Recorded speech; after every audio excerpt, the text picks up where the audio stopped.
2012 Planning Commission meeting, Radnor Township. I'm sorry, it's April. That's right. Thank you. The April 2012 Planning Commission meeting. We missed March. We didn't have anything on the agenda. We're going to jump right in. We're going to look for the February approval of the minutes. So everyone had a chance to review, and do I have a motion? I move we approve them. I have a motion. I have a second. I'll second. All in favor? Aye. Any opposed? Motion carries.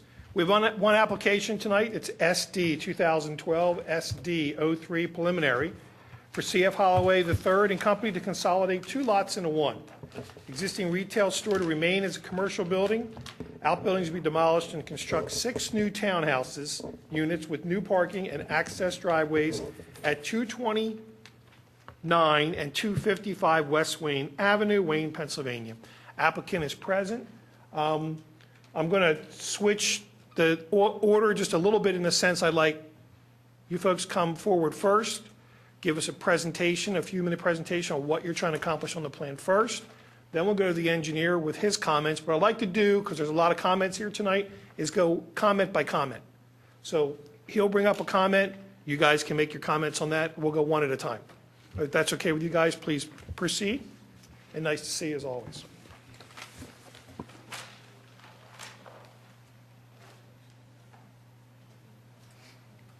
Good evening. My name is David Falcone with Saul Ewing. I'm here on behalf of Kaz Holloway for the development of the 229 property, which a lot of you may know and recognize as the Adelberger Florist, which is the commercial use out front. The property is an interesting property. It is a split zone commercial residential. Part of the delicacy of developing a property like this is finding a use that's consistent with what's there, but also making smart use of the property based on what's around the property. What Kaz is proposing to do here, and I'll just briefly go through it and then turn it over to Dave Fiorello from Mominy as the engineer. He's certainly more experienced at talking through those comments. But you'll see on the plan here, Kaz is proposing to leave the Adelberger Florist building out front on the commercial piece and to remove just a couple of the wings which are attached to that building, but again, the florist itself will remain out front and will remain a commercial use. On the back portion, the residential piece, he is proposing to construct 6 townhouses. After looking at the property and considering what he could put back there and a smart use for it, he thought a townhouse development here would be consistent with the neighboring properties. As you know, there are some other townhouse developments out there, certainly the one across the street on West Wayne Avenue, and then directly adjacent there's another townhouse development. What he's proposing to do is construct a new entrance off of West Wayne Avenue, which would be a driveway to serve the 6 units in the back. And that driveway would come in at this curb cut and proceed to the back. And then the commercial building, there are existing parking spaces right now, as shown, the 10 right along Conestoga Road. Those spaces will remain. The access to the left there will serve the commercial building, and we're proposing new parking spaces out front. We know one of the comments from Mr. Lay was with respect to the parking out front, and we've considered additional options and other possibilities to move that parking to make it conforming. So that's in a nutshell what we're proposing. Making use of the split zone property. From a legal perspective, I think that's a good enough overview, but Dave is here to specifically address the engineer comments, but I know you wanted to turn it over to Dave Lay. A lot of Daves tonight. Do you have a demo plan there so you can just show the audience what it is that what part of the building we're taking down, if that's better for Dave? Dave, if it helps. Well, go to the next page. Yeah. The plan that we have, Dave Fiorello from Mominy and Associates, the plan that we have in front of you right now is a plan of the existing conditions. As Dave pointed out, the greenhouse is here. Right now, you asked about the portions being removed. There's a wing, if you will, off of the back in this corner. There's a wing off the back in this corner, and then sort of an overhang out in the front. So we are proposing to get rid of the wings and cut that building down. So it's actually reducing the footprint of the building somewhat. There's an existing greenhouse shown as this long rectangular building here, existing garage. There are a couple, for lack of better words, display stands or sheds on the property. Basically, everything is being removed except for the significant portion of the existing store. Thank you, David.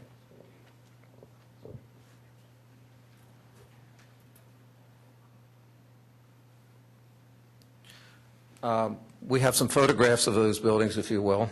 You can see the greenhouse, which is down in this corner, what I'm calling a display stand or some type of a shed building, which is out in front of the greenhouse.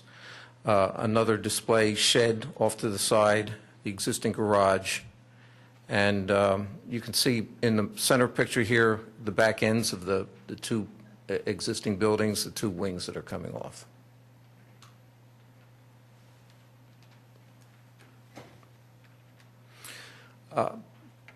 One of the things that we're talking about the retail building, but a significant portion is the residential, the new townhouses. It's up to you. We can either get into the engineering plans or perhaps Tim Wentz, our architect, you would like to hear from him, just to give you a general overview of what's being proposed in terms of the townhouse units. That'd be great, Dave. Thank you.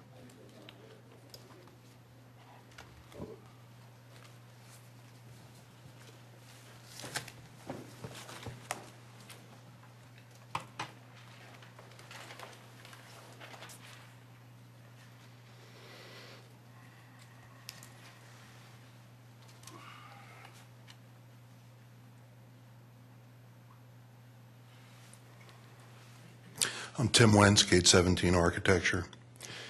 What we have here is some of the houses which are surrounding the existing property. The two primary streets that have the residential houses is Lenore Avenue and West Wayne Avenue. You can see that from these pictures that it's a very eclectic style of architecture. It includes American Foursquare, it includes Colonial Revival, Dutch Colonial, what is called a gable front house, and a shingle-style house. Right here we have an American Foursquare. This is another picture of it. This is a Colonial Revival. This is a Dutch Colonial. This is a gable front house. This is a shingle-style house, another shingle-style house.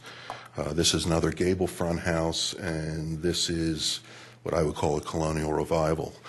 So you can see that the houses that surround our property are a mix of styles, but they all seem to be harmonious with each other. And one feature which seems to be very prominent is that there is a brick first story around many of these houses, and then there is stucco on the upper sections.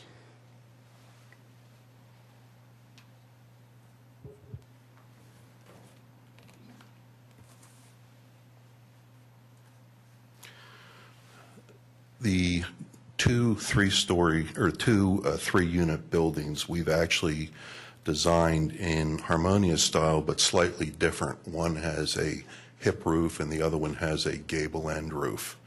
The pictures you're looking at here are of the hip roof.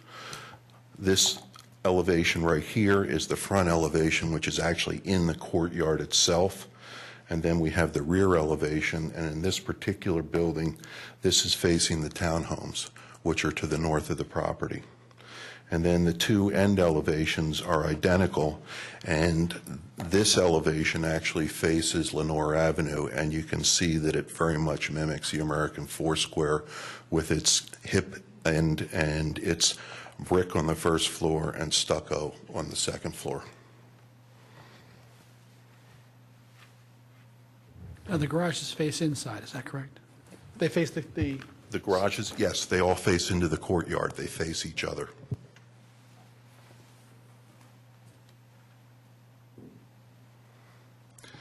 This is the south threeplex, and again, the front elevation is facing into the courtyard.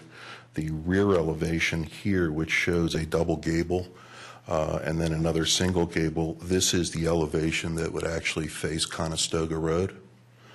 And then the ends, again, are identical, And the one elevation is the one which will face Lenore Avenue and the neighbors.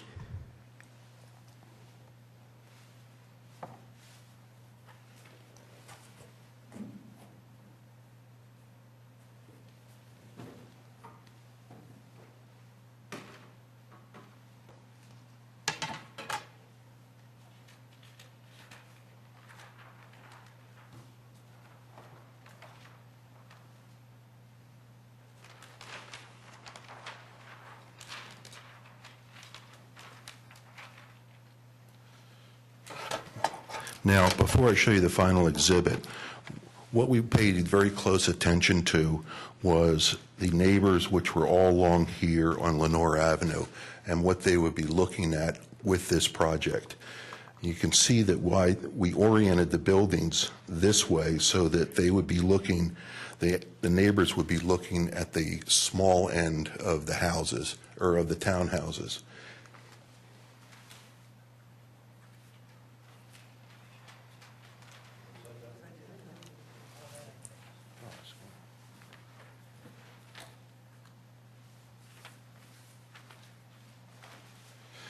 And this is the elevation that would be facing Lenore Avenue.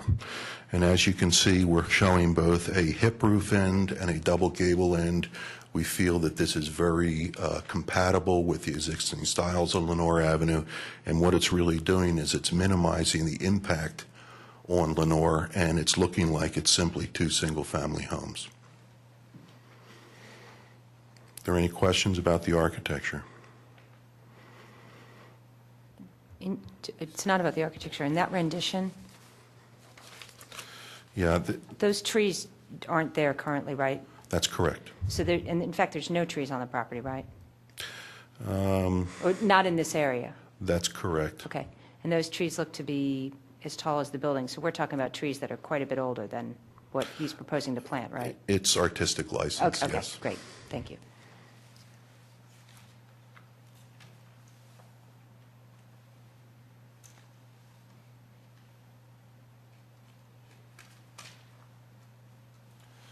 And finally, I wanted to show you these pictures which represent the townhouses which are on West Wayne Avenue, which are to the north of our property and bordering on our property.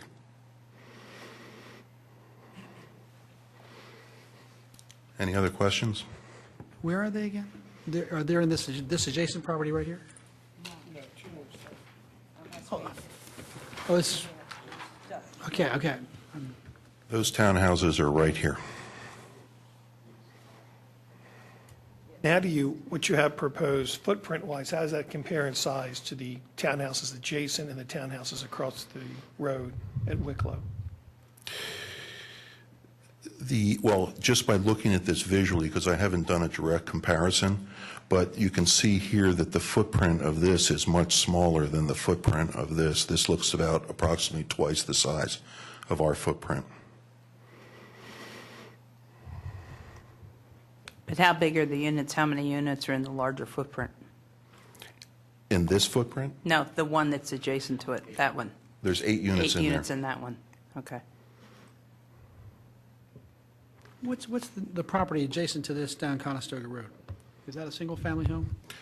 This right here, No. No, down Down Conestoga. Conestoga. this house That here? one, yeah. Or you have a photograph of that? Yeah, this house right here. It's a single-family house. I think there's 2 apartments in it. In the back. You need a microphone. This house right here has 2 apartments in it. This structure, Here's a handheld Cass? mic. Yeah. Or just speaking to the mic? You do. Take this one. this structure is this building right here. Into the mic, please. I'm sorry, Kaz Holloway. This structure, this tall structure that's behind the shed on the property is this structure that's right on the, Slide it over so folks at home can see. oh, I'm sorry. There you go. Okay. This structure is this building right here. Okay. That's right on, adjacent to our property. And then the house I just showed you is this building. What is the tall white thing in the back of that property?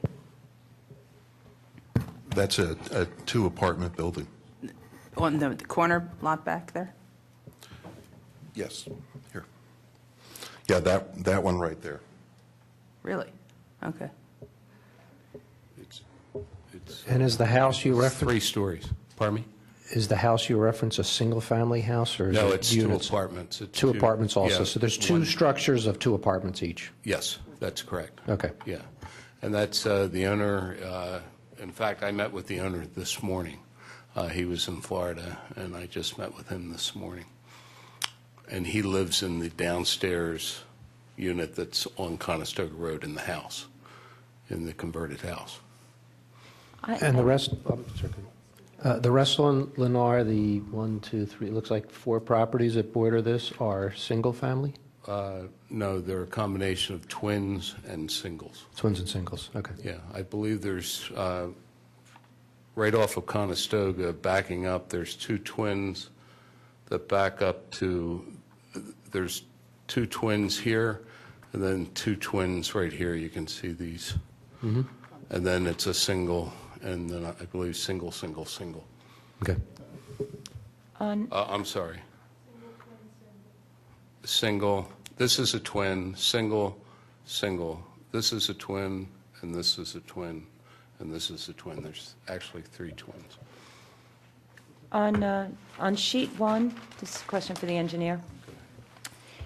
When I read the zoning tabulation, it makes it look as though you're proposing a building that's 35 feet high and a different building that's 40 feet high. If you could just clarify that.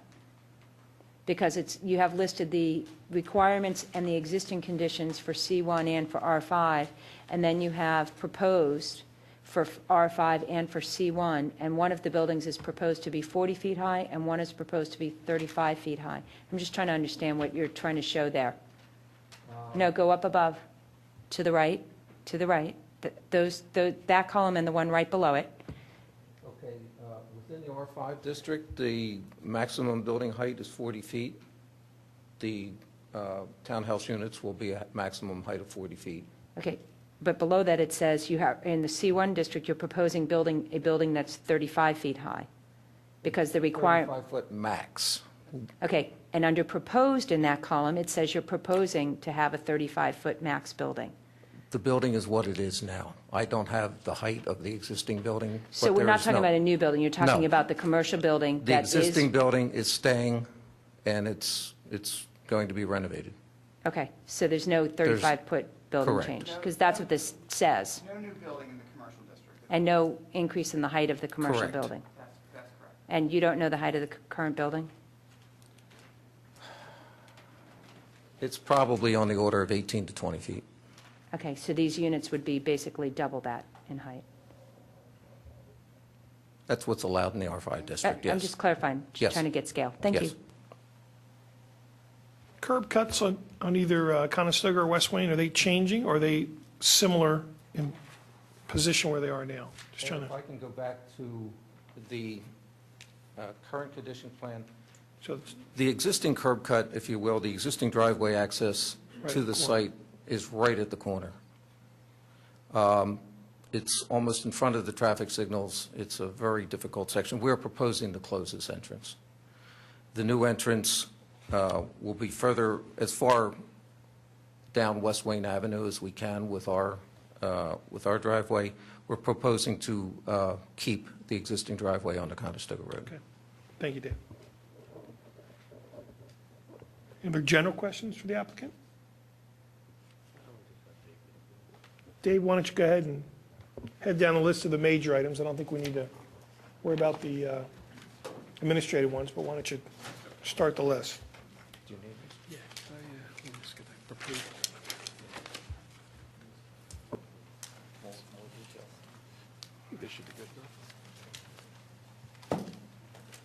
Don't mess with my skin. Okay, good evening. Yeah, I'll just run through some of the key comments in my March 29th review letter. Starting on sheet 2, or page 2, comment number 5 under the zoning. This section 280-105F allows parking in the front yard setback as a special exception. The issue in question here is on West Wayne. There is existing parking on Conestoga, but it would be considered an existing nonconformity. They are slightly modifying it, so they might need a variance along here under this section, but what I was focusing on is West Wayne. There's currently no parking along West Wayne, and they're proposing now 6 spaces. So in order to do this, they would need to seek a special exception. However, the requirements of this section require them to maintain at least a 20-foot buffer from the right-of-way line. As you can see, they're proposing parking right along the right-of-way. As such, they would not be in a position for a special exception, and they would require to get a variance. Again, applicant, do you want to comment on these? I know you made a comment earlier, but why don't we go? We can go back. As Dave said, the parking along Conestoga Road is non-conforming. We're showing 6 new parking spaces along West Wayne Avenue. We're looking in-house now about ways of eliminating that so we don't have parking in the front yard. We believe that we can flip some of the parking around and probably eliminate that. So we're looking at that, and we'll come back with that. Great, thank you, Dave. Sure. And I think what Dave Lay brought up is important. We're going to address the 10 spaces out front now, the pre-existing non-conforming. And then with respect to the additional spaces, every additional space we add, because we're not going to bring a new use onto the front here for the commercial piece, we're just really adding additional spaces to bring parking closer to conformity. We understand the front yard setback in this zone to be 20 feet.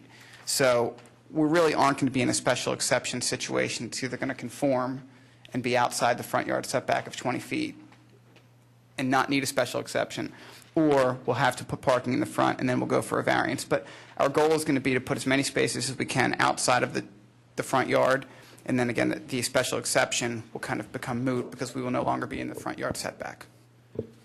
Should I ask the question earlier, is the plan that the front building would remain with the existing business and user, or would that go on the public market is available once you would take over? What's the plan for the florist there? It's going to remain. Okay, That's the intent. thank you. Well, what's the current parking that's provided there? I recognize some of it's non-conforming, but what's the current parking? This is I a picture can't of see it it. right now, so that's why we brought I'm it. sorry, I meant the calculation, the tabulation of existing They're not conditions striped. We think it's maybe 10 spaces on the whole property. on this whole front piece, commercial piece. So you had an existing nonconformity as to location and parking requirement? Yes, ma'am. Okay, thank you.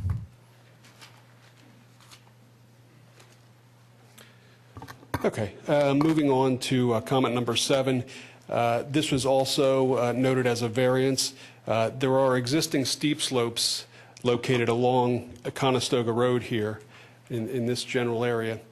And the existing sidewalk along here, based on the plan and general field evaluation, appears to be about 3 feet wide. And therefore, to meet our requirements, you're required to have a 4-foot wide sidewalk. I discussed this with the engineer this afternoon, and he indicated that they've done some landscaping out here and some vegetation removal, and the sidewalk actually is 4 feet wide, and therefore in compliance. So once we're able to verify this and get a revised plan that shows that, we can deal with that issue at that time. Where was the vegetation removed? I think the word vegetation removal may be a misnomer here. What we have is a picture, as Dave showed up, the sidewalk as it was surveyed, which shows a lot of grass sort of encroaching into the sides of the walkway. This afternoon, it was today, wasn't it, Cass? He had his landscape people there edge the sidewalk. As you can see from this photograph here, especially with the brown edges along either side, how much grass had been removed. That sidewalk, and we have a photo here I can show Dave. That photo, or that sidewalk is 4 feet wide. So it's not what I would call vegetation removal. It's sort of scraping the overhanging grass off the sidewalk. I think everybody's familiar with that, who has sidewalks, has tried to edge their sidewalks over the years. And my understanding, this hasn't been edged in a long time.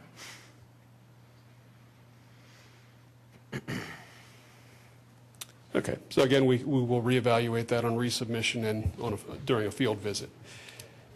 Moving on to subdivision and land development, I had noted under comment number 3 that a waiver would be required. Excuse me while I move this out of the way.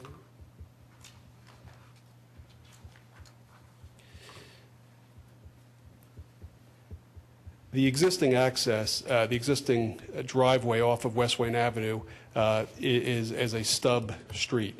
And our initial evaluation of this street/driveway, we found it to be a street based on Saldo section, which I cited in there, 255-27I-7, which says it cannot be considered a driveway if it has more than 3 units gaining access from it.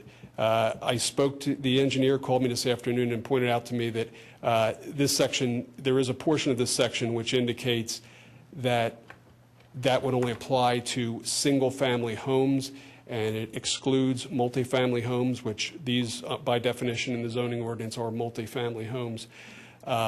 Therefore, this could be considered a driveway under that section, and I do agree. So I don't believe they will need a waiver from that section. Moving down to number 5. This is just, again, just restating that we need 4-foot wide sidewalks and handicap ramps, and I didn't hear any objection to installing handicap ramps, so. Question, I am liaison to the Shade Tree Commission. We had the Shade Tree Commission, we talked about this very thing on Wednesday evening. Part of the problem is that they wanted to move the sidewalk as close as they could to the street, so there's a big tree there that they don't want to destroy.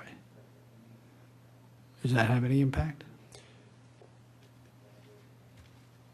I mean, as to whether they can make the sidewalks compliant?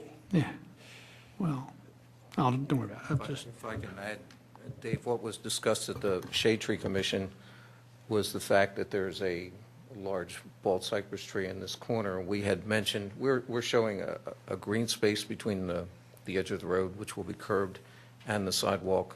We mentioned that we could move the sidewalk up against the curb, which would eliminate the green space between the sidewalk and the curb, but would give us additional green space on the other side, which would help that tree. And I guess Doug is questioning your comments on that. Yeah, I mean, there's no, I don't believe there's any section that requires them to have a green space between the sidewalk and curb, so that would be acceptable to pull the sidewalk away in deference to the tree, to try to save the tree. So I don't see that as being an issue.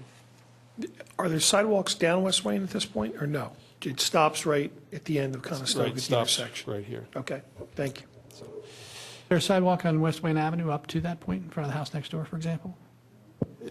No, I don't believe there's no sidewalk along West Wayne. This is all proposed sidewalk here in the shaded. Yeah, it stops right at the property line. So there's sidewalk here, they're tying into it. All right. Okay. Comment number 11, the proposed access drives, both the existing one off of Conestoga and the proposed access off of West Wayne, are both approximately 18 feet wide. Number 11 is citing a section which requires them to be a minimum of 25 feet wide. So we're requiring that modification be made. Number 12, I'm sorry, Dave. Hold on, Dave. Sure. Dave L., Dave F., do you want to comment on that? So many days.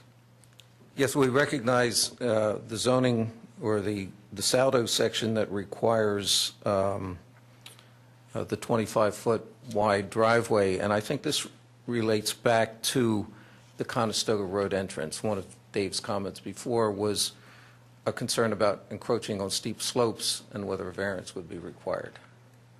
Granted, the steep slopes are probably man-made, but we don't have any proof of that other than the fact that, we have sort of an artificially created embankment along there.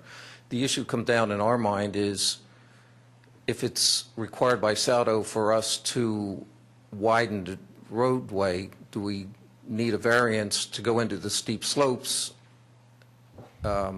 because of that? I had mentioned to Dave earlier about there's a provision in the steep slope section that permits driveways if no other feasible, through steep slopes, if no other feasible means of access are available, deemed by the township engineer. And Dave, in his response to me, said that's something he has to look at. But I wanted to bring it to your attention that we sort of have a catch-22 here, is that we're required to widen the driveway, but in widen the driveway, we're into the steep slopes. That's a picture of the slope.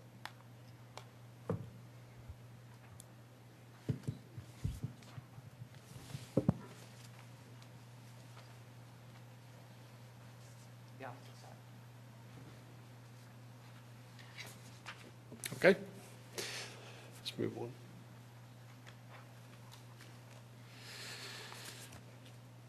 Comment number 12 deals with overflow parking. I think I touched on this later in the letter, but I'll discuss it now. The parking as it's provided in the residential portion, there's 2 garage spaces in each unit.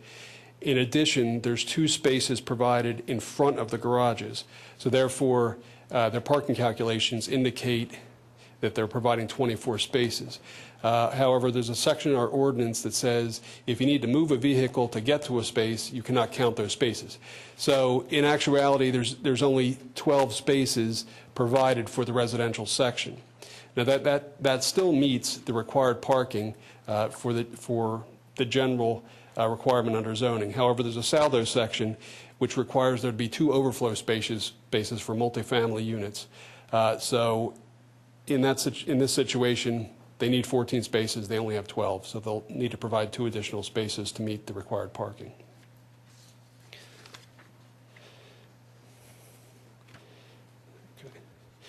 Okay. Comment number 16, oh, you want to go ahead.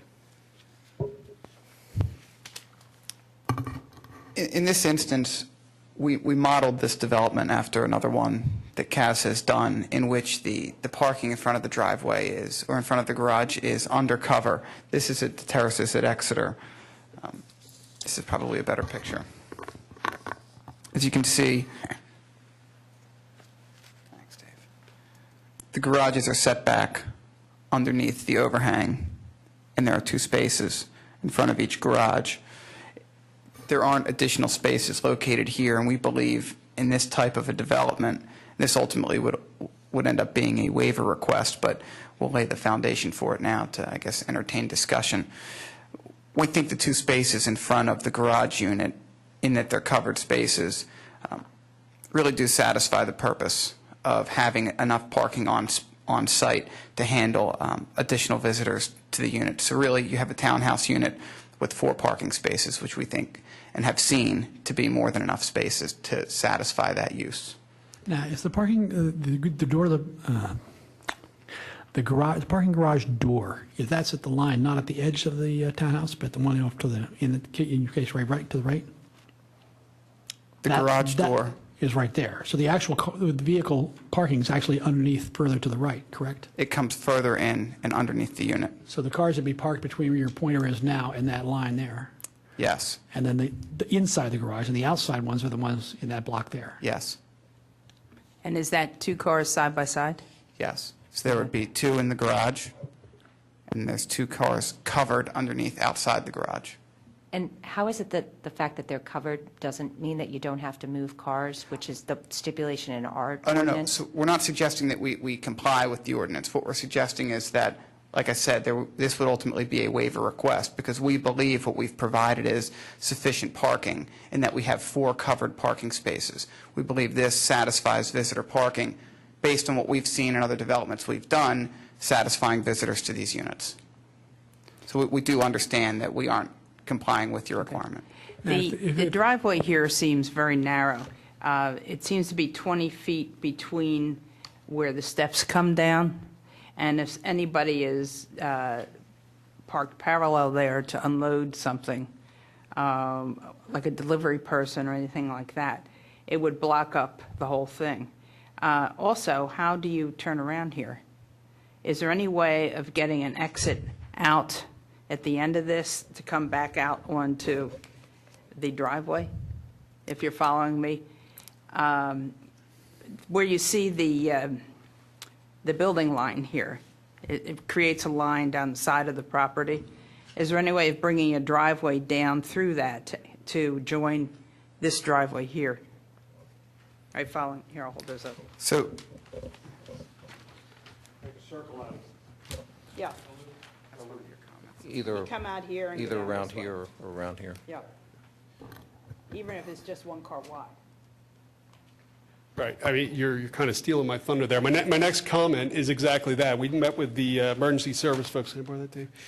And what their suggestion is they try to make some sort of, maybe even just grass pavers, but some sort of access that runs from the stub end here around to the access onto Conestoga Road. So something of this nature around like that. You said grass pavers, so would that be something just for fire trucks Yeah, type stuff? yes, the intention was for emergency service, but it's a valid point. I mean, if you have a delivery truck coming back here, how do they turn around? So, And you will have delivery trucks. So they either come back there or they block the whole driveway and park near the backside of the store. And they're still blocking everything. The road's not wide enough there to allow adequate passage, I feel, because it narrows down to 20 feet. right, so I mean, perhaps they could put some sort of paved area here to allow vehicles to make at least a three-point turn to exit back out this way, but in addition. I'd like to see it come out, period. Have a paved access all the way. Yes, yes. Okay. Even if it's just one, you make it one way only out that way, and make it one car width wide. Okay, that's something we'll look at. The intent here was to try to provide as much green area between. Yeah, but you're also the property trying to line put a here. lot of stuff into one area, so you may have to give something. Maybe this is too much development for this property. Well, we'll take that under advisement, and I think we'll look into that a little bit more in detail. But again, like I said, the intent here was try to provide as much green space around here. And Dave, sorry, I guess a question to you with regard to pavers. If we were to look at something like that, do they count towards the impervious coverage? Yes, I mean, to an extent, we'd have to take a look at exactly what type of product you're going to use, but, I mean, if there's an impervious portion to it, there would be a certain limit to the amount of pervious area you can use. What is the impervious coverage as is shown right now? What percentage of what's permissible? Or are you going to get to that in one of your other comments? I'm sorry.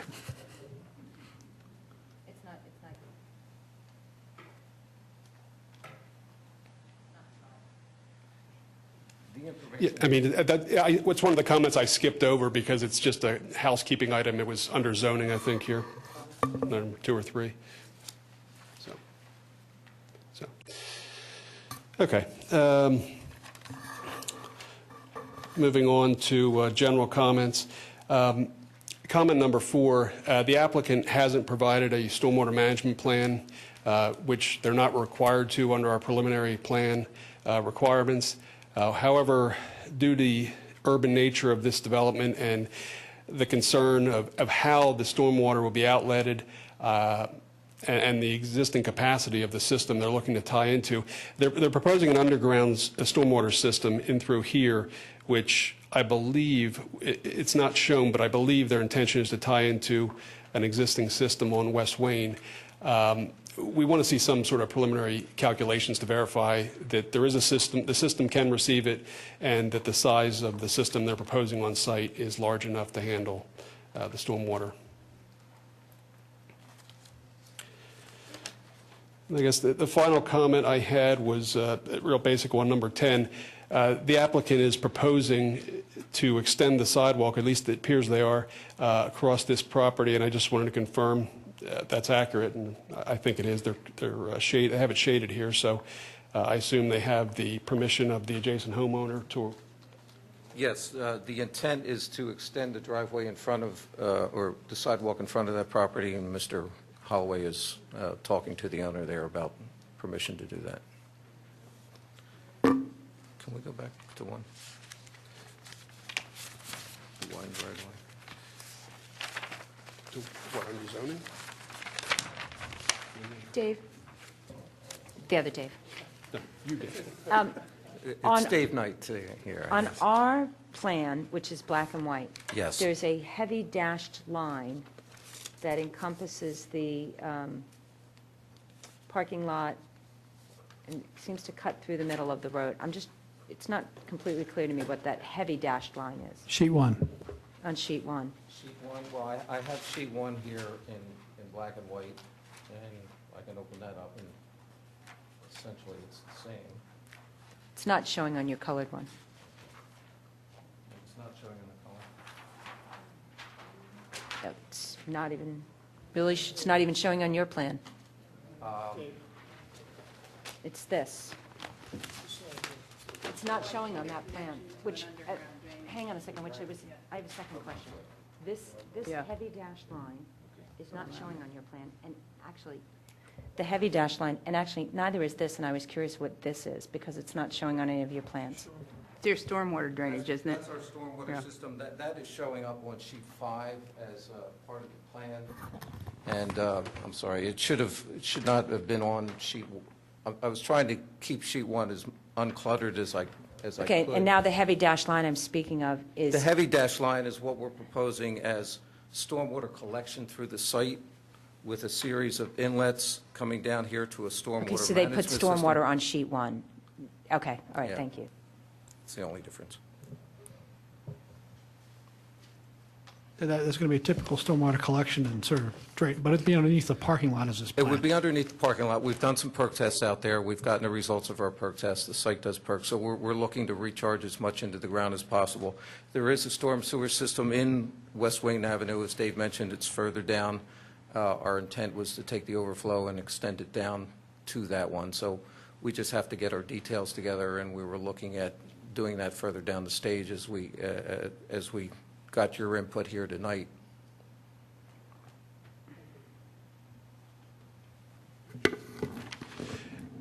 That's the key comments I had, but I'll welcome any other ones that you'd like to discuss. How do you want Go right ahead. So I am,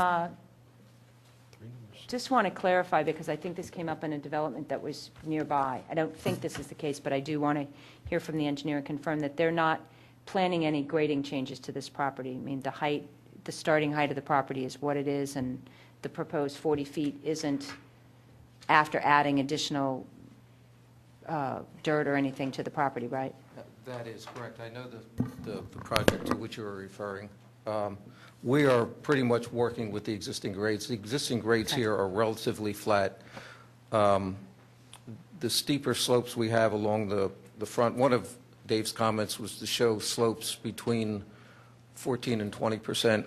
We really have very little on that site, and I located them today, and they'll be on the next plan, but there's a small band just where the existing slopes are. So we're dealing with a relatively flat site. Okay. We're not proposing any major filling or cutting or anything to artificially create building elevations. I thought that was the case. I just wanted to confirm it. My other question has to do with the zoning calculations. Yes. Blended. What are the numbers? What are the actual numbers? Are you talking percentage-wise I'm talking percentage for Yeah. each district? from each district. In each district. I don't have the numbers with me. We're slightly over in the R5. We're slightly under in the C1. So when you blend them together, we're under what you would call a compromise blend between the two Right. zoning districts. So I'm going to want to see the actual numbers. I can get That's you my those. comment. I can get you those numbers. And I believe And I don't have the percentages here, I apologize for that, they should be on the plan, but we have those numbers. Thank you. Dave, sorry. My one last question, and it may be that the neighbors will comment on this or not, I have no idea. The proposed building height of 40 feet, which I understand is allowed within the district, is that consistent with the houses that are and the buildings that are in the district? Or will this be significantly taller than what's currently in the neighborhood? I mean, you showed us the style of houses, I appreciate that. I was having a hard time getting the sense of the heights versus what you're proposing here. Can I defer that to you, Tim? The neighbors may comment. I didn't know if you had that information. Thank you. Okay. Well, we had, do you want to discuss the Conestoga? Dave, I think a question, Dave, on the impervious coverage and the blending, is that allowable in our code? Well, we don't have any sections in our ordinance that discuss blending, so. So then technically, no. Right, correct. Okay. Right. So, Now, if we have a slightly. Sorry, Doug, if I could just follow up on, so is that a variance? What is that? If they stick with this, impervious coverage, what? right, I mean, if they're not in compliance with each zoning district, then I defer to Peter, but I believe it would be, variance. Okay. My only comment was going to be, or question was going to be, if I have to add an additional parking space, that's going to reduce the amount of, it's going to increase the amount of impervious coverage, right? Correct, or if they construct an access drive back to Conestoga Road, that's going to increase the impervious surface coverage, so. Thank you. Yep. Dave pointed out to me that I did not mention item 6 under subdivision land development, which deals with the right-of-way. Per our ordinance, they're required to have an 80-foot right-of-way, 40-foot half-width right-of-way along Conestoga Road, and therefore, they would either need to provide that or seek a waiver. I guess that's really at your discretion as to whether you'd want to impose a 40-foot right-of-way. What do the other properties along there have, the adjacent properties? Being as most of them haven't been developed in many years, I'm sure they just have the legal right-of-way, which maybe is a 60-foot right-of-way, 30-foot half-width. How about across the street? Like the Italian-American Club and going that way down the road? I'd have to look, I'm Okay. not sure, but I would guess that they don't have the full 80-foot cartway, right-of-way. What have they provided?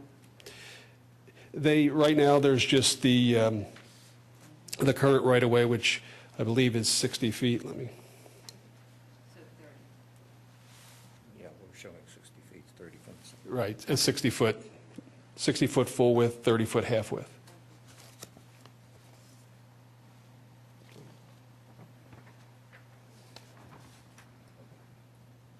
Now, there's 2 points about that. In providing the right-of-way, and this is more of a technical question, there's providing it from a physical, legal standpoint, and then there's providing it from the calculation standpoint. So all their calculations are also based on the 60-foot, right? Correct, they are, yes. Okay. Which just even by virtue of providing the proper right-of-way, their impervious is going to increase in both C1 and R5. Your ordinance does not require you to subtract out the right-of-way from the C1 district. Not from C1, just from R5? Right, just from Okay, the R5. thank you. May I ask the square footage of the residential units and per floor? In other words, first off, what's the footprint of the house, and what's the total square footage of the houses, excluding the garages? Does anybody have that info? We don't have that tonight. Tim hasn't run those numbers. We can have that for the next Roughly? meeting. Any idea? I- Are they 2,500 square foot houses, 3,000 square foot houses? About 2,800. About 28, excluding the garage? That's correct. Will there be an elevator in there? Optional. Okay. My thoughts, Hang on just one second, just clarify, 2,800 total or per floor? First and second. Thank you. First and second, or first, second, and third? Or the basement, Living and then space. it's just first and second because, The ground floor Yeah, has gotcha. some living space on it, but we're not including that in the square footage. So the livable square footage is around 2,800 feet, which would include a portion of the ground floor, which includes the garage, plus the first living level, which is the second floor, and the bedroom level, which is the third floor. okay, thank you. Is there any way of moving those buildings further apart? So you would allow more driveway area going through the middle, since it's really locked in. I can see all kinds of cases where it would be blocked by trucks, by moving vans, emergency equipment. It's just really narrow when it comes down to 20 feet. We'll look into that. If you could push the houses back a little bit, maybe reconfigure a little. I know you're really squeezed in the building envelope there. But perhaps on residential unit E, you could slide it back a little. I know your housing front that you have is sort of a straight line, but maybe you can offset the center units to pull them back a little to give more of an illusion, at least, of space in there. And maybe residential A, unit A, could also slide back. That would give more space there. We'll take a look at that, yes. And I'd like to also emphasize, I think you need a road out, even if it's just one car wide in there, if at all possible. I'm sorry, I didn't hear that. The road, the circular road. I'm sorry, could you repeat that?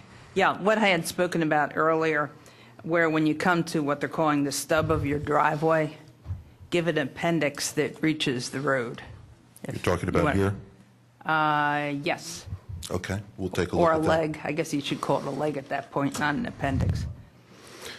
We'll take a look at that, and we'll also take a look at some historical data with the other development that we did that Dave mentioned, the Terraces at Exeter, which had a very similar configuration, and see if that caused problems in the past, with delivery trucks and emergency vehicles and such. Mm-hmm. And what, if you could give us the widths of those areas that would be similar to these here. You said this is going to remain as a florist? It's my understanding that the current owner has expressed, the current tenant has expressed interest in remaining. Remaining, okay. I don't think we can necessarily base our thoughts on what will happen here on what's in there now. I think we need to look at the possibility of a more heavily used property also, because that is a good corner traffic-wise and exposure, so it's quite likely that down the road it could be something that would have more traffic than a florist. Other question for you. It doesn't seem like the development warrants two entrances. Is there, Yeah, so that's from a traffic standpoint, so what was the reasoning behind that? So that the entrance out onto Conestoga Road, and I'm glad you brought that up. That's why I had gotten up to discuss it, because that also heavily impacts our impervious coverage in the R5, which is the driveway serving, the second driveway serving the commercial piece. And that's an access that's been there. It's the existing access, which is back along Conestoga Road. To close that access point would dump all the traffic out onto West Wayne Avenue for the entire piece of property. We're certainly willing to entertain that if the township is interested in that. Again, that, it becomes a traffic issue and a neighbor issue, and the funnel of traffic onto West Wayne, as opposed to splitting that traffic between Conestoga and West Wayne Avenue. That's why the two access points remain. Now, again, as Dave originally mentioned, there is a second access point now. That access point is not very good, as it's right into the center of the intersection. We're proposing to close that. That access point situates out here. We're moving that further away to give it a safer access point. But you're not going to be able to control who goes in, the residential or retail in that right? No, as you'll So note, if- you can come in, Right. come right around. There is no block. Okay, so wouldn't it be better off for, I mean, forget the complications that it's going to have with the zoning district, but wouldn't it be better off having all the traffic coming in one entrance on Conestoga and coming up and kind of wrapping around and then not going out, aside from the impervious, not going out West Wayne at all, aside from the impervious coverage issue that it would create for you? You would channel all traffic on Conestoga. Yeah. I don't know, it was just a, From our planning perspective, we did not consider that. We can certainly take a look at it, but that would not be our ideal ingress and egress point.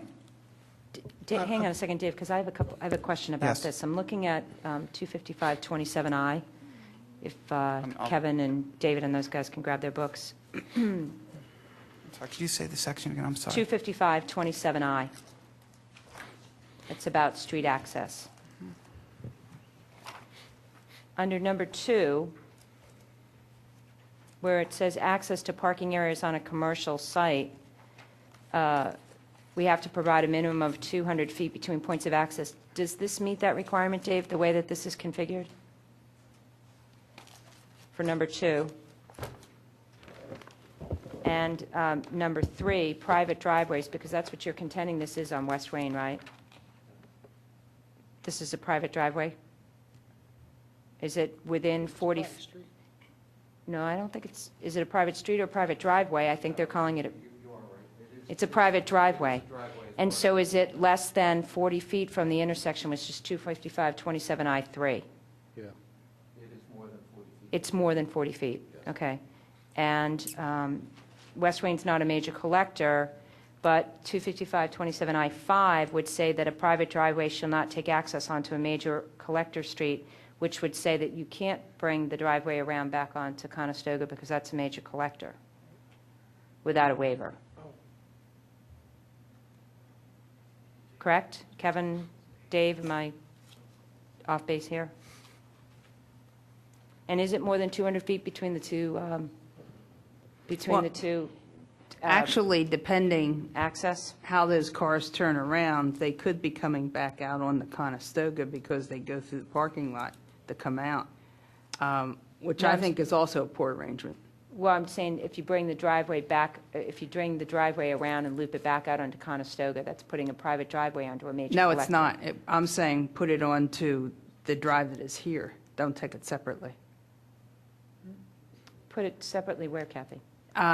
Where the loop is, that's the driveway that's coming out now, just connect to that. Right, but then that's effectively putting access to that private driveway out onto a major collector. No, because it's going on to something else. But either way, depending, no matter which side the people come out of, So you would have people driving through a parking lot to get out of there? they have to.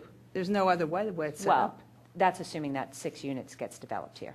Well, let's assuming some units get developed. Okay. Either way, they have to go through All right. a parking lot, which is not a good arrangement. No, it's not a good Either arrangement. way. And I think going behind a commercial building is not a good arrangement to get to these types of houses. But once you're back in there, I think you need a more efficient way of getting out of there. And I think there'd be an aesthetic way of looping that driveway around behind the houses and connecting maybe to the upper curve of the driveway and out onto this. You're connecting to a driveway. No, I know that. I follow what you're saying. But just to get back to it, because I want to close the loop on my question about, are there 200 feet between the two axes that are planned on the commercial site?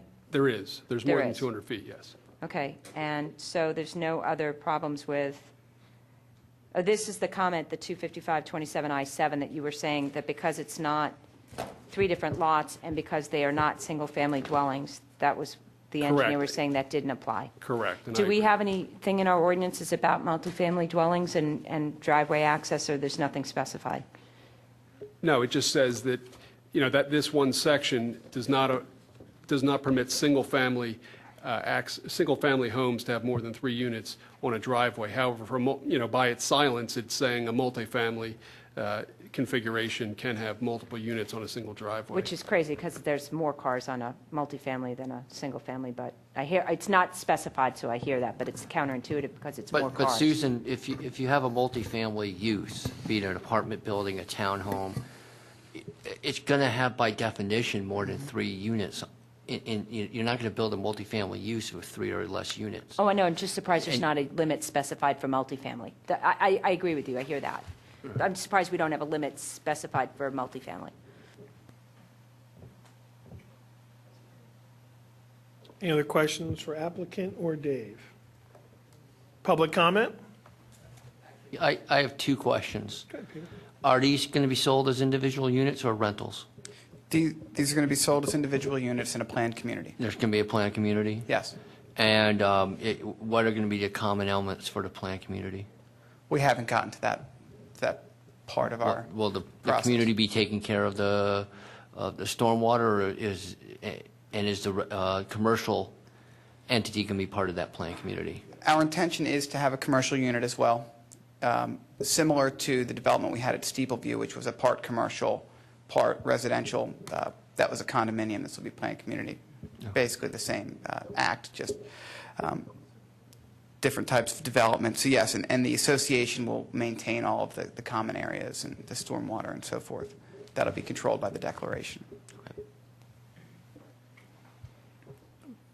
What kinds of tenants do you see in the current building, or potentially? Could you put a restaurant in there? Out front in the commercial building? Yeah. I mean, and what would be the impact on traffic if you did that? What comes down to, I think, your parking is going to dictate your uses. You're going to need additional parking for restaurants, and because we're basing our parking on just a regular commercial, which is outlined in the zoning ordinance, you would not be able to get a restaurant in there. Okay. I have a question for Mr. Holloway. Did you try flipping the units and having them facing this way as opposed to this way? If you're following what I'm saying. In other words, having the back sides. Running along this Yeah. line? Yes, actually, that's one of the first things we looked at, and we were very concerned with the Lenore neighbors, that they would look at the massing of 6 units together as opposed to just looking at the gables. Well, they'd be looking at the massing of 3 if they were facing each other. They couldn't count in that. Well, they're faced like this now. How do you use it? Well, right now, they're like this, okay? If they were like this. In other words, turn them to a 90-degree angle to where they are now.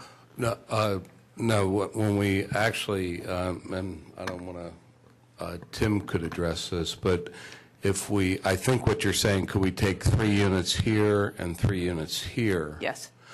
I don't believe so, because we placed the units on the longer portion. We didn't have enough room Okay. to do it. The only way we could have put all 6 along this property, along the Lenore residence, which would have been similar to like the existing 8-unit townhouse building to our east. How about if you had all 6 with the back sides along the commercial side of it? Would that work, and you'd have at least the fronts facing Lenore? Well- And you could offset them a little so that it wouldn't look like one mass block. We did not look at that. The concern I would have is that the homeowners would be looking all on the commercial as opposed to looking, these 3 units look on the similar type of units with the townhouses. These units have, because they're sitting up, are looking out over Conestoga Road. We just thought that this was, from a marketing standpoint, that this was had the least amount of impact to our neighbors, and yet gave the homeowners of the units the best views, similar views to, as opposed to looking on the commercial space. From a marketing standpoint, though, I think driving in behind a retail establishment and through their parking lot to get to your unit is not real desirable. Well, we were looking, we called the development of Jardin after the Adelberger estate. There's a lot of history to this site. The Adelbergers founded their business in 1888, and they're one of the longest continuous businesses operating in Radnor Township right now. And what we thought is really doing a nice thoroughfare. This would be landscaped on both sides, and this walkway that you see that we've added along the existing building would actually have windows in it and like a shop, so that the entrance would be going down a garden thoroughfare. And this walkway would provide access out, but you would be looking into the shops, but you wouldn't have direct access into the shops. So our thought was kind of combining the two uses. This is a very unusual site because the zoning exists. We didn't create the zoning. The zoning is here. It's R5 and C1. And we felt that this was the best way to kind of merge the two uses. So, and the fact that the current owner, who is here tonight, Barry's here tonight, he bought the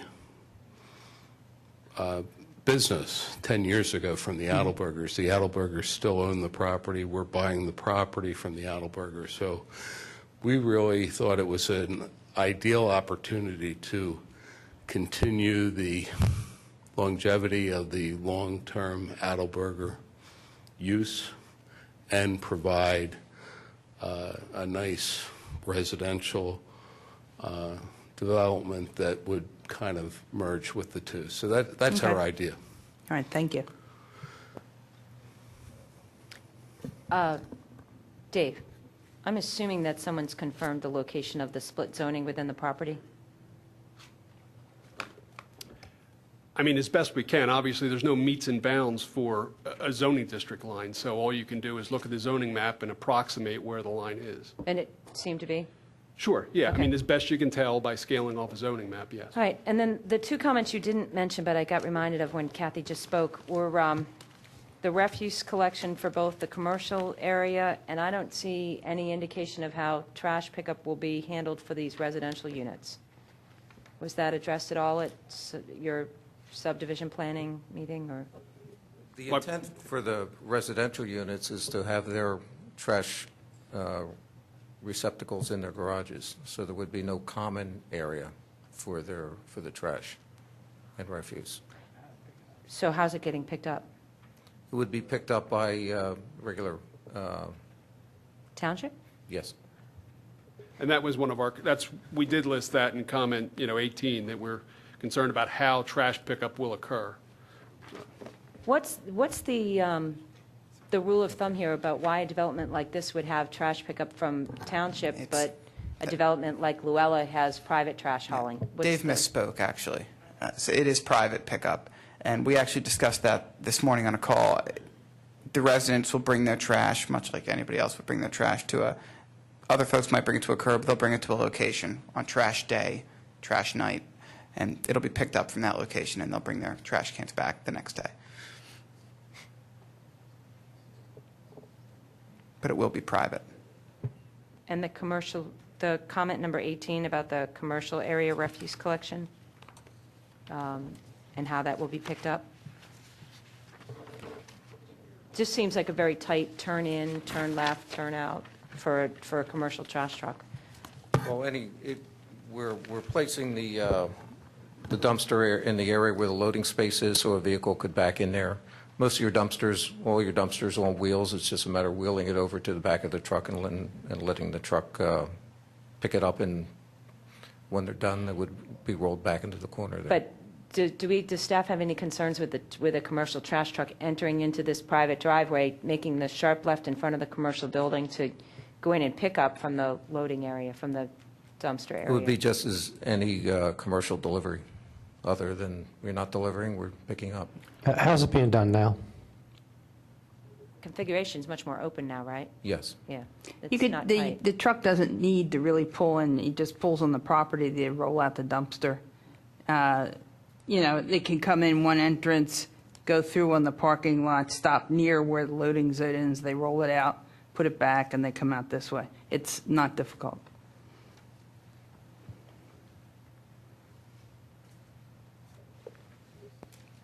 Any other questions?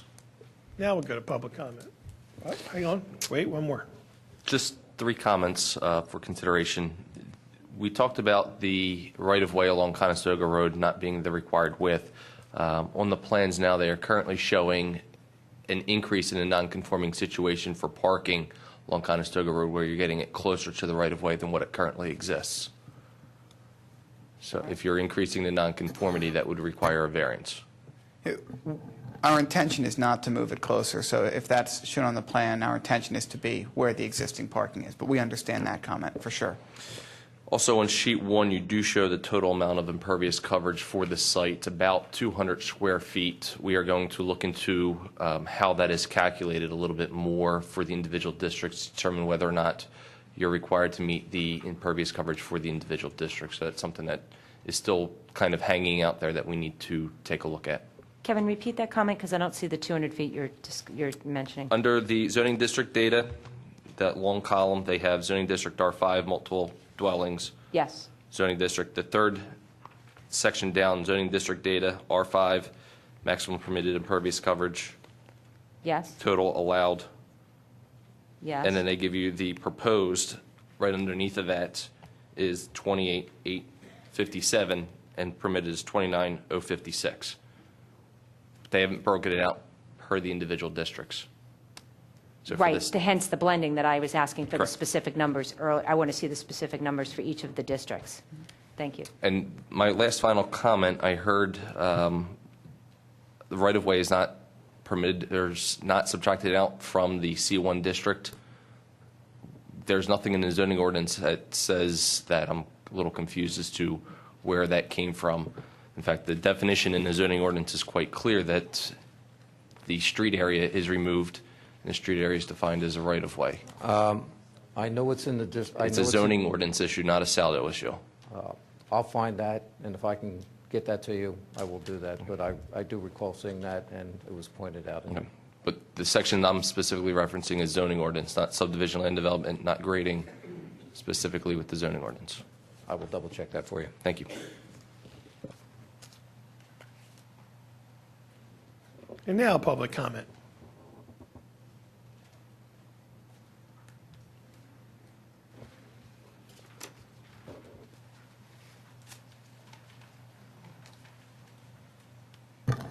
Baron Gemmer, my wife Liddy, and I own a property on the corner of Bloomingdale and West Wayne, just down the street from this property.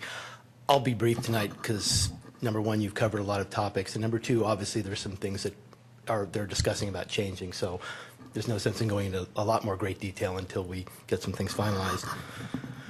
Just first off, with another zoning issue, in the R5 district, that requires for multifamily 100-foot at the building line, and I think that might be a variant situation here. I can give you the For which, for the residential. no, but you're saying 100 feet for the build line? The building line, yes, requires 100 feet in residential for the multifamily. I can get you the exact. The front yard setback, side yard?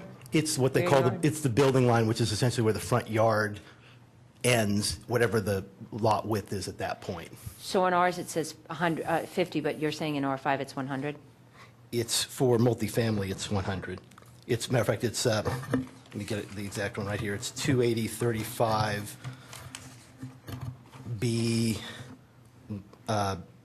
B1, where the same place where it specifies the 5445 per dwelling unit.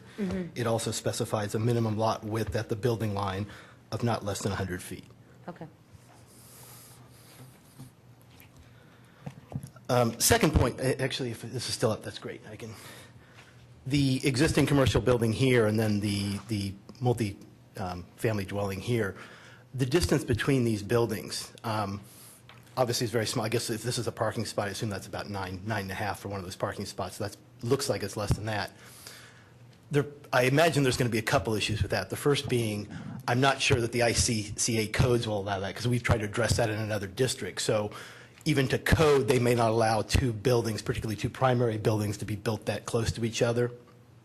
But the other thing, in terms of looking at the zoning, if you look at both the C1 and the R5 zoning, neither of those would allow buildings, particularly primary buildings, let alone a secondary or a auxiliary building, to be built that close. So I think that's probably something that needs to be looked at.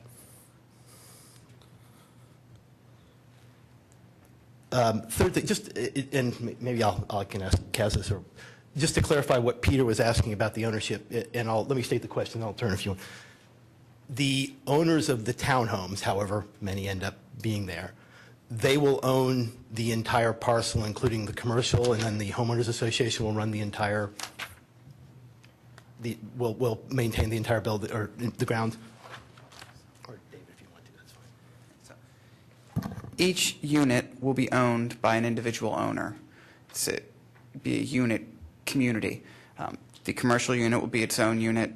Each individual townhome will be its own unit. There'll be a common space area that will be deeded to an association, and everybody will own a portion of that, and they'll maintain it as part of their ownership in the common element. So there really is, each individual owner owns his or her unit. There's a commercial unit that'll be a separate owner. They'll own a portion of the common element, and the association will maintain it. So one of the, townhouse number 5, they'll actually have a right to use, or at least access to, the parking lot areas along the front, because they'll have to be a part owner in that. That will, depending on how we establish the different common elements, it could be a commercial unit, specific unit common element, could be a resident, it could be an overall common element. That'll be controlled by the declaration when we get to that point. All right. Okay, so they won't own part of the commercial, then they'll only own part of the common. Well, the reason I asked is because that somewhat gets to the definition of lot in the Saldo ordinance, where it says that the parcel of land used or set aside for any other purpose in single ownership. So I was just wondering, and I don't know if that was Peter was getting at, that if the commercial is owned by a commercial entity and then the townhomes are owned by theirs with some common area, does that still qualify the whole thing as a lot then? Yeah. Okay. They talked about the elevations, and I thank you for having that clarified. What might be useful, I think, particularly for the neighbors on the Nor, regardless of the configuration of the buildings, is to have an elevation that shows these buildings with the Lenore building superimposed, as opposed to just numbers, just so they can see the relative height, including the existing commercial building, which they were estimating the height on. I think that would be useful, particularly for the neighbors. And lastly, then, particularly because the plans probably will change several times, and it's kind of hard sometimes to get to review them, I would ask the applicant if we could start, I know we didn't have them this time, if we could start having electronic plans submitted so that we could get those on a regular basis, particularly if there's going to be like 3 or 4 iterations. It would make the review a much simpler process for those of us that don't get full plans like you guys do, picked up. So I don't know if that's something that they're mulling it over. But. So I think right now we'll continue to submit the plans as required by the township, and we'll see how the process unfolds.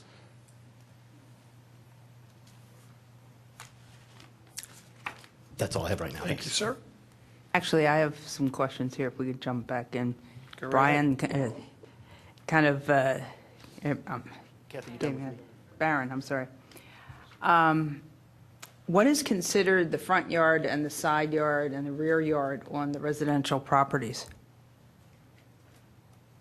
What are you picking as your front yard, side yard, and rear yard? On the residential property, the front yard we're showing is the yard that's fronting on the Conestoga Road. Okay. We're showing the rear yard as that on the east side, I guess, which is opposite Conestoga Road, and the side yard being the side that parallels Lenore Avenue. All right, now, it appears from the rough measurement I did that the commercial building is less than 10 feet from the residential F unit. Why?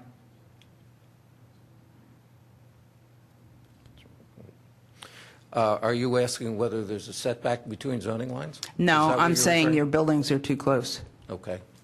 because even if it's an accessory building, it has to be greater than 10 feet. And a commercial building is certainly not an accessory building. And it looks like you might be 8 or 9 feet. And actually, in zoning, 280-35B3 says side yards should be not less than 30 feet in width. So doesn't So that the building question need a- is We're showing a the 30-foot commercial side building being counted as a side yard? No. I mean, there's no setback There's between, no on a setback zoning between line. zoning districts. But there should be between buildings. We'll look at providing the minimum. Am 10 I feet. correct on that? Just from a fire safety sake? Well, but see, at this juncture, we have to see what's in the saldo and the zoning, and there is nothing in saldo and zoning that says there needs to be a minimum setback between buildings. And that's, that's what we have to look at as part of this approval process. When they come in for a building permit, if the building code requires a greater setback between those two buildings, they can't pull a building permit for the townhomes. But why would you wait till then? Because to tell that's them? the way the law is written. That's all we're allowed to Okay, enforce. but you know what the law is now. If you know the law is that you can't build a building closer than 10 feet, why are you allowing them to build a? Well, we're only supposing you can't build a building closer than 10 feet. You can't build a garage on a private property closer than 10 feet. You have to Actually, join- well, you can build a garage connected. Yes. You can build buildings that close. I actually think what it is the closer the building is, you have certain fire ratings in your building materials that you have to meet. So if the building is 10 feet apart, that's allowed under the building code. It's just that actually, it's, I think the wall board and then the outer materials you use on each building must meet a certain fire rating. And as long as you meet that certain fire rating, they can be that close. Or in certain cases, you might have to sprinkler a building because it's too close. I don't think there is a flat out, you cannot be closer than X in the building code. I can add to that. The building code per se allows two buildings to actually be right next to each other. What the building code does, and first of all, let me say that both the residential buildings and the commercial buildings are sprinklered, okay? What the building code states is that the distance between the buildings is what allows you a certain percentage of openings, in other words, the windows and the doors. And it's broken up so that the further the building is away from each other, the more openings that you're allowed on the two elevations which face each other. So what we have to do is to look at the distance between the buildings and calculate it so that the openings don't exceed what is permissible by the building code. But the building code actually allows what is called a imaginary property line for both buildings to be right on the imaginary property line. In that case, it would allow 0 openings on each of those walls. And those walls, as you pointed out, would have to be a certain fire rating, so that a fire couldn't jump from one building to another. I don't think maybe it's legal to some ways of thinking. I think logically and looking at the benefits to the people who will be living there, I think it's crazy to build it less than 10 feet. And So what kind of separation would you want, 10 feet? Minimum 10 feet. Okay, I mean, obviously, we would look at this from a life safety code issue, and we would look at it from a marketing issue. And aesthetics. Well, marketing is a biggie because Sure. if you may never sell Unit F if you don't have a certain amount of space around it. I absolutely agree with you. We'll look at that. Thank you. Thank you. Kathy, over to your left. I think you were referring to the section in this, for the B5, or sorry, R5 district, talking about a 10 feet separation between a accessory garage.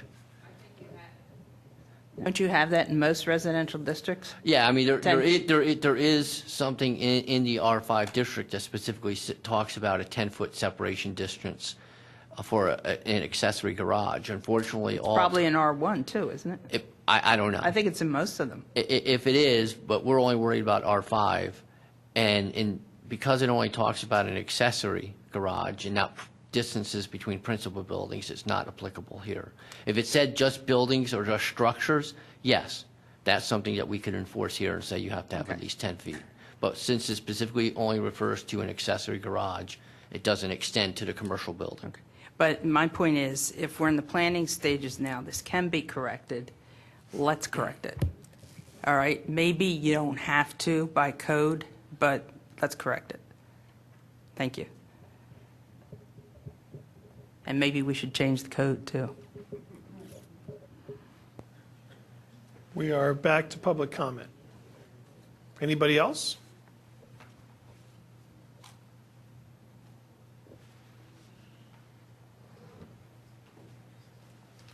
Hi, Kathy Wright, Lenore Avenue. Just a couple questions. How tall is Mr. Holloway's previous, I think Exeter was the name? Just from a visual standpoint, I'd like to know how tall that is compared to what you're proposing at Jardine. How tall is...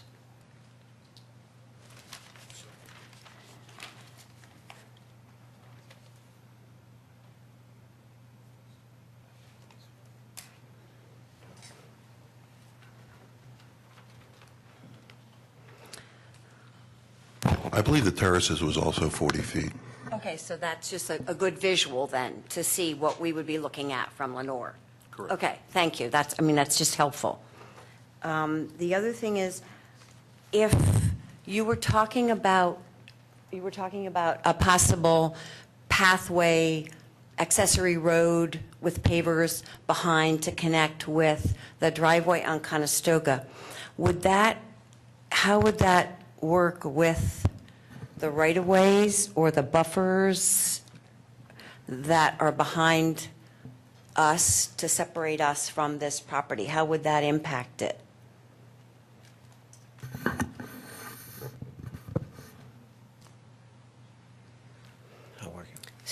I'm great. So in other words, if, as Kathy suggested, it would come here, how would that? Right now, the ordinance requires a minimum of a 10-foot buffer. Okay. As Cass explained, he tried to keep separation, tried to keep Sure. this as much as possible. Uh-huh. So by putting that driveway around here, we would still have the minimum 10-foot buffer, but we probably wouldn't have the additional room in there. Right, and more traffic, which would impact, noise and for our yards. Okay. Then when Shade Tree brings in its decision, when I watch that, there'll be a few changes that they suggest. That's when we come back next to hear what they suggest and how that impacts phase 2 of this? Is that how the system works? They would be required to replant a certain number of trees on the site. What size? I know that they recommended that most of the trees they put up be canopy-type trees as opposed to these little flowering things. Their big concern was trying to preserve the one. The bald cypress that's in the front. Yeah, in fact, we talked Right. about possibly moving 2 of those parking spaces along That's West what, Wing and over then, the other end. and they wanted to increase the buffer then from between the property line of the R5 to the neighbors on Lenore Avenue and to Mr. Okoli's property. Yes, I don't know how that's going to work. Okay, but we were talking about putting, what was it, arbor vitae or something along that? Or am I Arborvitae, yeah. I forget where they were going to put that. I have to go back to my notes. So then that could impact the possibility of this paver road Yeah, ability. Okay, I'm Right. just trying to keep it, The other thing too, by the way, this is just one suggestion. Developer has heard it. They may not like the idea. They may come back with that plan. They may come back and say, we're not doing that. sure. So you just stay tuned, Yeah. come to the Oh, next absolutely. meeting Yes, and yeah. see what they present. Okay, and then my last question is, do we have anything to say about when the trash truck would come to collect the trash? I mean, can we ask for something that would be amenable to the neighbors, like a collection not before 7:30 in the morning, or, I mean, I know other projects have asked that sort of thing, and that might be helpful for our backyard also. developer seems to be nodding his head, Yeah, yes. you want So- to respond? Have you done that in some other experiences? We've done that. We've arranged with the neighbors Okay. and with the trash collection Sure. company to set parameters. All right, that'll be helpful. Sure. Thank you. Any other public comment? Okay, not seeing any other public comment. Any more comment from the board? I think it's not ready, needs work. And I very strongly want to see the actual impervious coverage numbers and not this blended thing. Peter, give us the timing and legal process at this point. We have a plan in front of us that obviously, as Sue said, needs some work. Looks like it's going to have some variances required. So from here, does it go to to a zoning hearing board, or would it come back to us? What would be the next step? Well, it's up to them how they wish to proceed. Obviously, the board of commissioners can't approve this plan unless they get the variances. They could possibly approve the plan conditioned upon the variances being received. I've seen some developers go and get the variances before they do any of the planning. I've seen other developers do all the planning and then get the variances. It's their choice. There's nothing, Okay. no way we can control that. But at this point in time, I believe the 90-day clock runs out at, I think, in beginning of June. So this body and the Board of Commissioners, unless an extension is granted, would have to act on this plan by that time. If the variances were not received by that time, it certainly you could recommend denial or conditioned approval upon the receipt of the variances and other waivers, and the board could do the same thing. But yeah, it's up to them to decide how they wish to proceed from this point on. Thank you. So I think it would be helpful for us if we understood exactly what variances you all contemplate. We saw David's letter, and there are a few in there, and we can respond to those. But beyond the letter, I think, Kevin, you brought up the one about the parking, potentially needing it if the parking spaces are closer on Conestoga Road. But that would be the only other variance issue that we heard tonight. Well, I think there's Beyond. also a concern regarding the impervious surface and how it's calculated. Obviously, if we find that you have to give us additional 20 feet of right-of-way, which then lessens your lot area, which then increases the maximum impervious surface, that could cause you problems. If the way your engineer has calculated the impervious surface, we determine that that's not appropriate, that might cause you problems. So I think that would be the other big area that you'd have to pay attention to. And I think there's a third area regarding the steep slopes and trying to determine, whether or not you're allowed to disturb those and whether or not the township determines. I think the language in the zoning ordinance is up to the township engineer to determine whether or not, where you're disturbing those steep slopes, you basically have no other way to access the property. And I think, obviously tonight there were suggestions maybe that you eliminate that particular entrance and just do a single entrance on West Wayne. And then there was other suggestions to eliminate the West Wayne entrance. So I think that's something else that needs to be explored. Peter, will we get another determination letter from either you or your office or David or Kevin? What should we be expecting from you all? Because I know there's some things out there that require interpretation from the township, and to that end, we're going to be guided by that interpretation. Well, I think we certainly owe you a letter on the impervious surface and how we argue it's going to be measured. I think obviously if you submitted new plans, it's David's, normal MO to then review those new plans and issue a new review letter on those plans. Right. But beyond that, I don't know if there's any other, at least from my office, I don't think I expect to send you anything else besides impervious surface. No, I would think the impervious surface would be something that you would need to submit a letter requesting a determination, and we can issue that determination.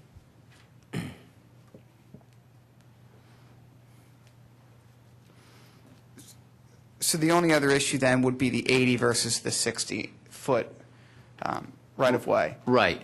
And I think the three of us would tell you, the 80s is necessary unless a waiver is granted. I think the real question is, if you give us the 80, what sort of impacts is that going to have? I guess, one, on the location of the parking area, two, on the impervious surface.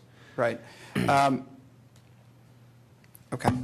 And that, I guess maybe that also impacts your building setback line also, if you give us 80.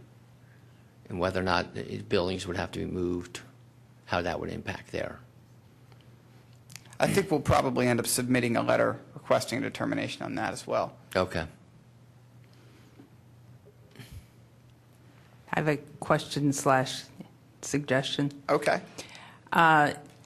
I would be inclined to not worry about it, and this is me speaking, not the board or anybody else. If you go up and down the street there and find that everybody else is a 60-foot right away, Right. then to me, it does not really seem necessary for you to give an 80-foot right away. But if the others are at 80 foot, then that would change my thinking.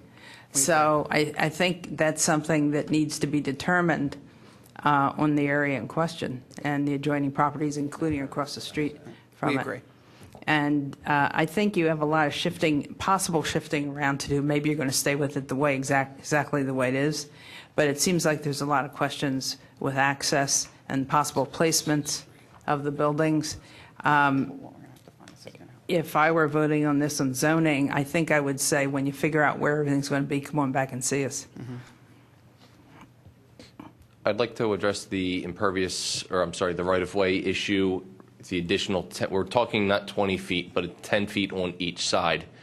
The purpose of that is for an ultimate right-of-way for future improvements the township may need to make. So we always encourage that the applicant offer that for dedication to the township, so that we have that if we need it, if we need to widen the road for turn lanes, for traffic signals, for things along that nature, because it's much easier to get it now than to work with multiple property owners in the future. In this case, it would be a commercial entity and possibly an HOA for the residential portion of this, and that could muddy the waters in the future. So we always look, we're not quite sure what is going to happen in there, which is why we would rather get the the right-of-way done now than in the future.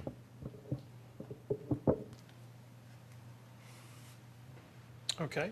Sue, you were... David, just put it entirely, everything you're looking for from us, put it in a letter, direct it to Kevin. Okay. Okay? Yep. I was just going to, I don't know if the appropriate thing is for us to move to table it, or the applicant requests that we table it, and does it matter either way? I don't think it does. Peter? Any difference between the applicant asking to table it versus us No. moving to table it? No. Right. We intend to come back, so whatever's easiest for you all. Sure. I move we Teaser, you table. do. Okay, I was going to ask one other quick question, comment. Unit number, Unit C, it would be possible, it would seem to me, if you didn't have the setback issue with the property line around it, that you could move that entire three-set thing a little further towards the property line on the right. Is that correct? Would that be something that you would think about, to get a little more space between the two? You follow me getting that? Just slide that whole thing 5 feet, 10 feet to the right. Yeah, so we do have, there's the 30-foot, I understand. yeah, and we have this bump out, which is not ours. I understand that, too. Okay? Yeah, so, but if you have to go for a variance anyway, that would be something you might think about. Yeah, but Doug, they're up against their impervious coverage now. They're only going to make it worse if they put a driveway there. All right. It just We looks have a- rational. We have a motion to table. Do I have a second? Second? I have a second. All in favor? Aye. Aye. All opposed? Motion carries. The table. Thank you all. Thank you, guys. Any old business to discuss? Any new business? Any public participation? With that, the meeting is adjourned. See you next month. Thank you.